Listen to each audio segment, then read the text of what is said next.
Welcome back to your Tuesday edition of the Now Morning Show. Our next conversation, we're focusing on World Day of Remembrance for road traffic victims and also a 5K walk, a run and long distance cycling ride, all happening on the 16th of November.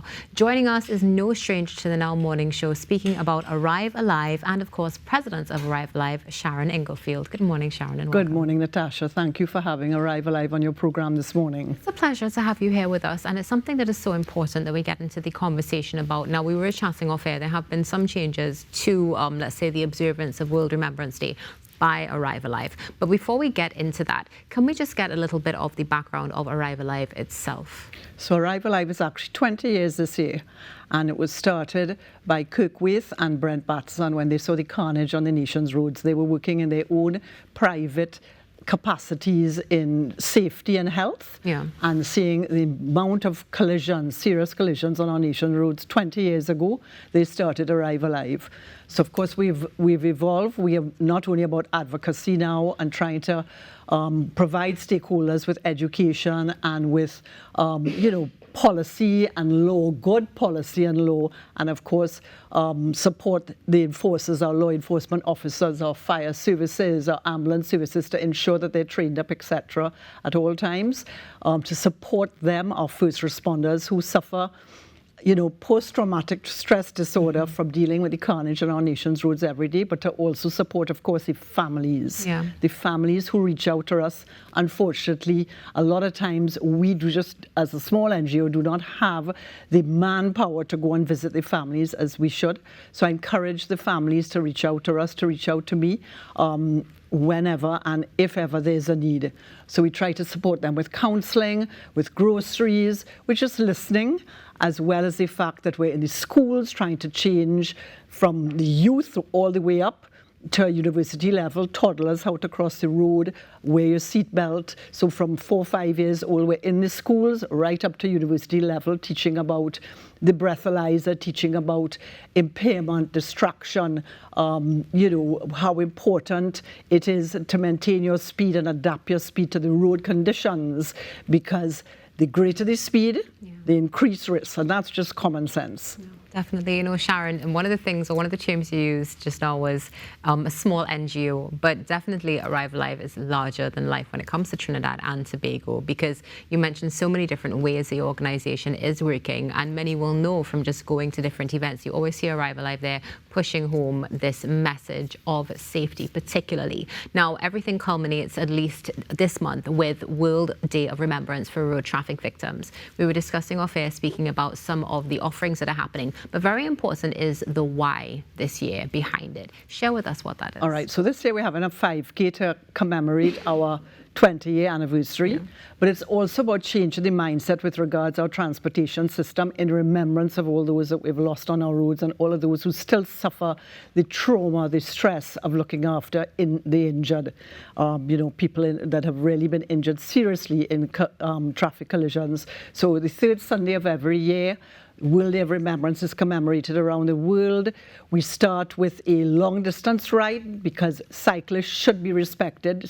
A lot of cyclists, you see them on the roads as their means of transport to and from work and to and from home safely. They should be supported with safe infrastructure and respect. Respect for road users, vulnerable road users like cyclists and pedestrians. So we start with a long-distance ride, leaving the Larry Gomes Stadium, as well as the National Cycling Velodrome, as well as the Savannah. We ask everybody to get on board, all the cyclists to come out in support of the man in the street who need their bikes. And we start that ride at 6 sharp, leaving with the ambulance, with the police officers and the motorcyclists coming into the Port of Spain, into the Savannah, because of course Port of Spain is our capital.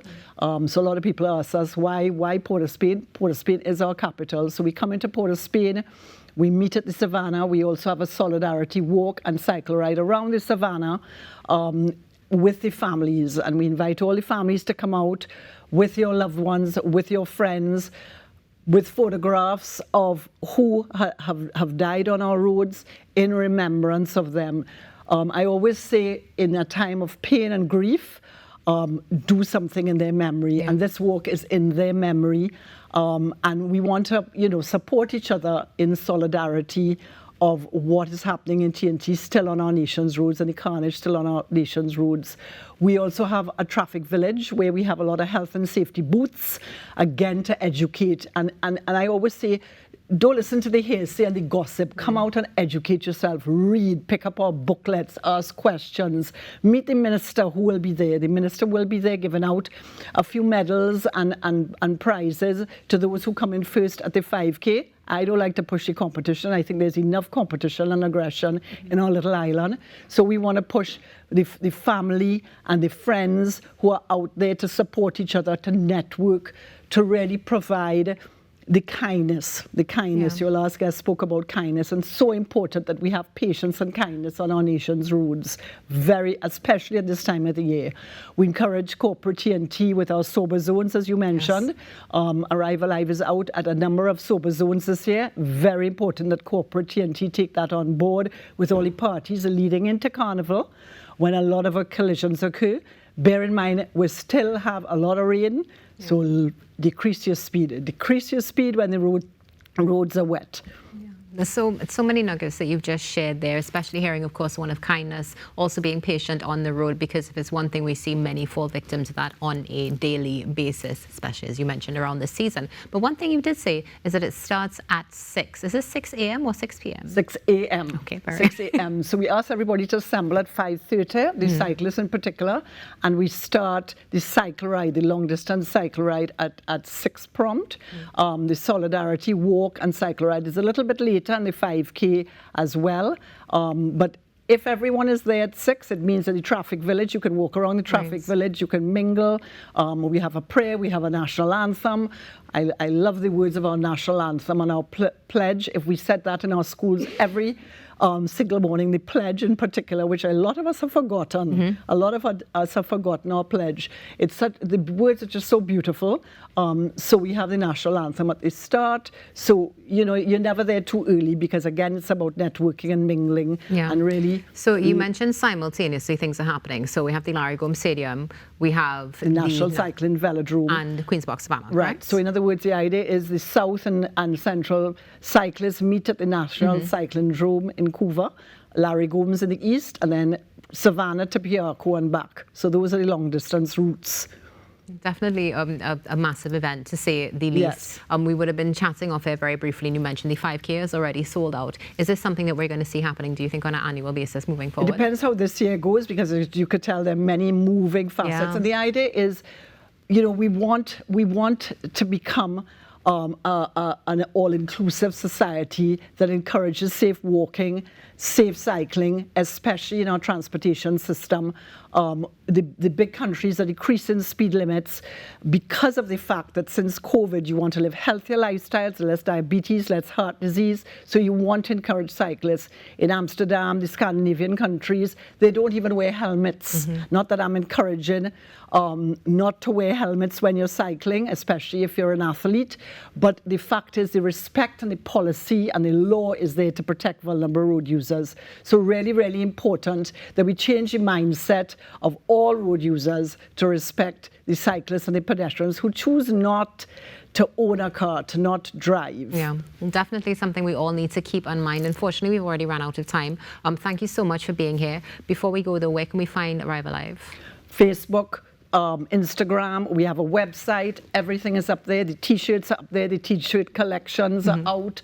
So, we have a lovely t-shirt this year, so I encourage you to purchase one. Awesome. Thank you so much for joining us, Sharon. It's been a pleasure. Looking forward to the next installment. Thank you. Of course, Sharon Inglefield here with us this morning on the Now Morning Show, discussing World Day of Remembrance for road traffic victims. It's going to be happening on the 16th of November. Make sure that you get all the information on all Arrive Alive social media platforms. Stay tuned. Birthdays are coming up after this.